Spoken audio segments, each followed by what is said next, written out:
Hello and welcome to Medicinal Chemistry classes. My name is Pooja Mairar and I am your faculty for Medicinal Chemistry. Today we will study about anti-anginal drug. First of all, we study what is angina pectoris.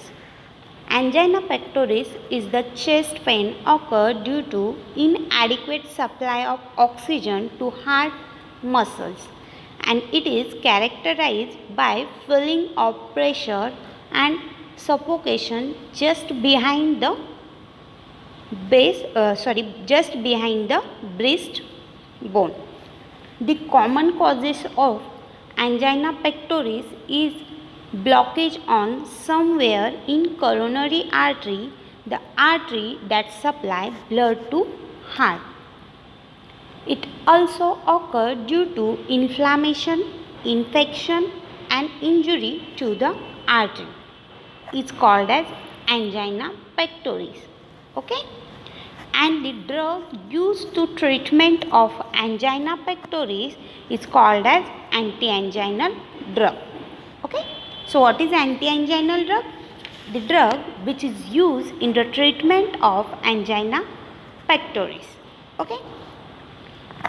Next, when the heart muscle doesn't get required amount of blood supply, it arises chest pain or discomfort to coronary heart disease.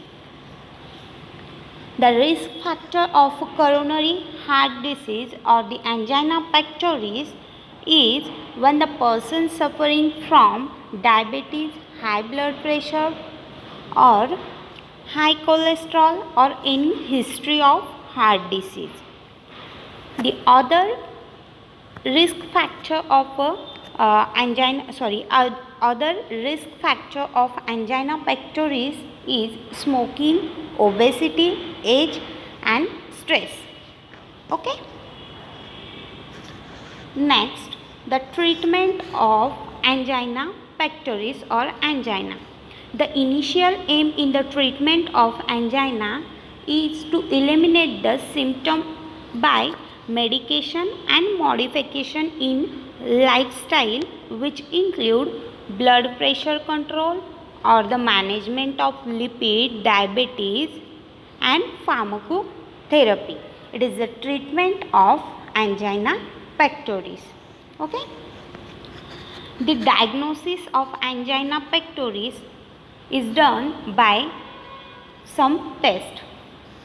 The test done for the diagnosis of angina pectoris is ECG, stress test, echo test or it is also called as echocardiogram test, chest x-ray, blood test, next is angiography, CT scan or cardiac MRI are the diagnosis test for the angina pectoris.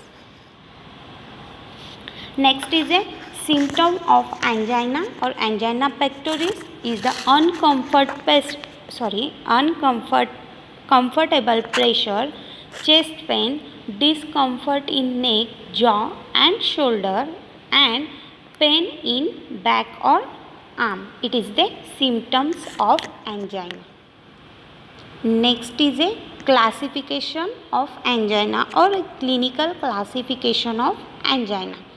There are three types of angina pectoris. First is a stable, second is a unstable and third is a variant.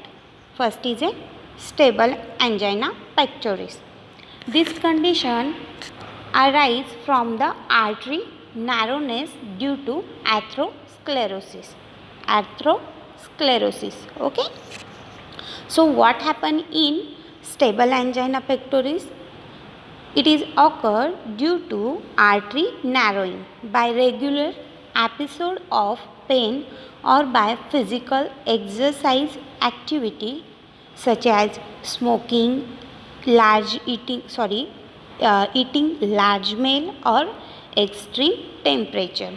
Because of that, stable angina pectoris is occur.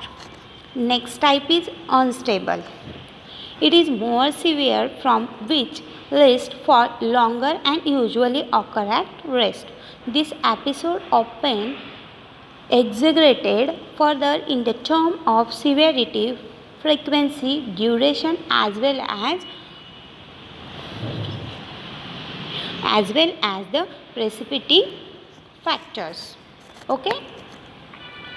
The unstable angina pectoris is characterized by sudden pain. It does not away on its own or does not respond to rest or medication. In this type is does not respond to rest or medication. It's called as unstable angina.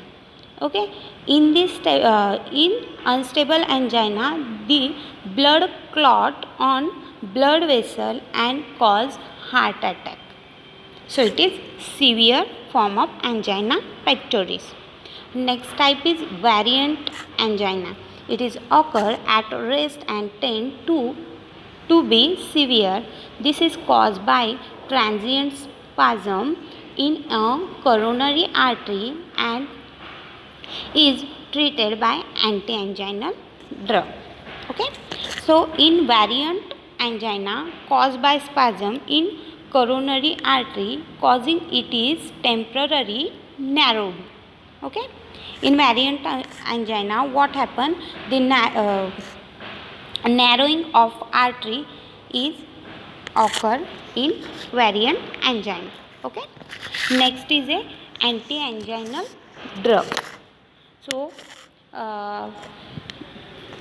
anti-anginal drug, first is a vasodilator, calcium channel blocker, diuretic and antihypertensive agent which is used as an anti-anginal drug. First of all, we will see vasodilator. The nitric oxide is a potent vasodilator gas used in the treatment or prevention of acute attack of angina pectoris. The product for nitric oxide are the organic nitrates including nitroglycerin, isosorbate dinitrate and isosorbate mononitrate. Okay. So mechanism of action of vasodilator. The role of vasodilator is to dilate the artery and vein. The dilation of vein is increase the flow of blood and oxygen to heart. The dilation in the artery lower the pressure against which heart must pump.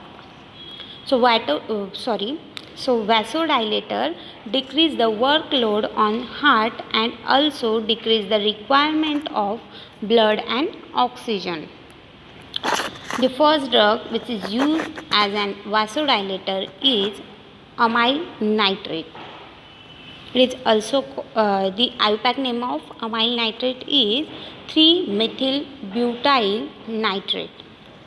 It is used to relieve pain of angina attack by relaxing blood vessels. It increases the blood and oxygen supply to heart or reduce the workload on heart.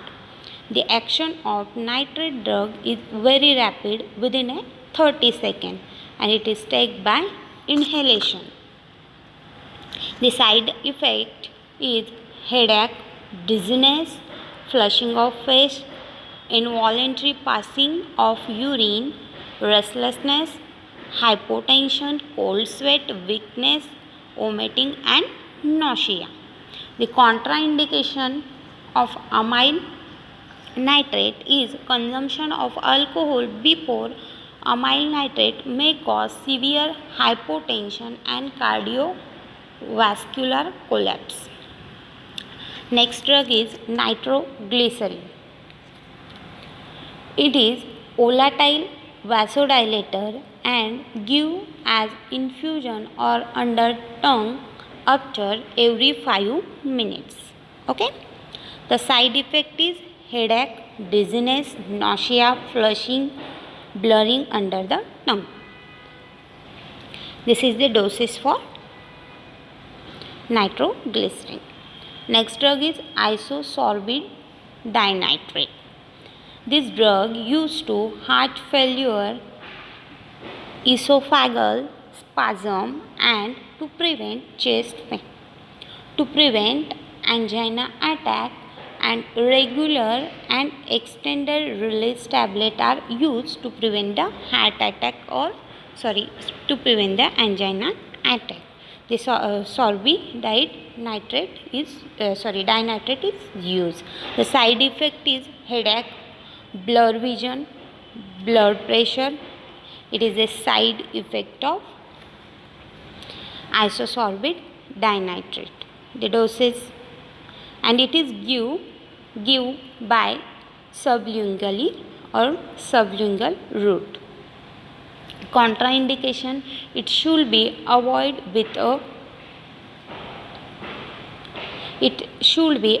with sildenafil family. So it is vasodilator.